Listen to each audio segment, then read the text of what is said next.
مرد روتین پوستی نداره آقا. روتین پوستی مرد جای چک خانومشه روی صورتش. همین. این نظر من. مثلا یه دونه دختر داشته باشم. اسمش هم میدونی؟ نه من چی کارم که بخوام اسم انتخاب کنم؟ خانومم باید اسم انتخاب کنم. اصلا مردم از نباید در مورد اسم نظر بده. این نظر من. یعنی چی؟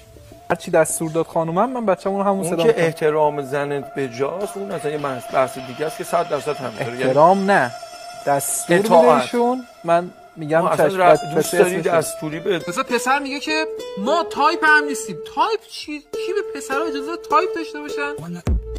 تایپ پسر من نمیدونم چی.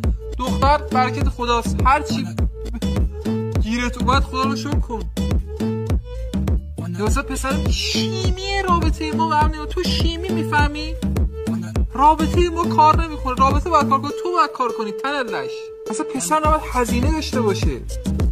ما اصلا پسر میاریم که کمک خرجمون بشه که بتونیم خرج دختر عزیزمون رو بدیم. حالا اینایی که میگیم خدای نکرده معنیش نیست که مثلا شما اگر پسر دارید قصه بخورید. نه، پسرم اگر شد بچه اشکال نداره، فقط سالم باشه. واقعا سالم باشه که اگر خدای نکرده مشکلی برای دختر عزیزمون پیش اومد که یه چیزی احتیاج داشت به یه عضو بدنی چیزی، سریع از این بکنیم بدیم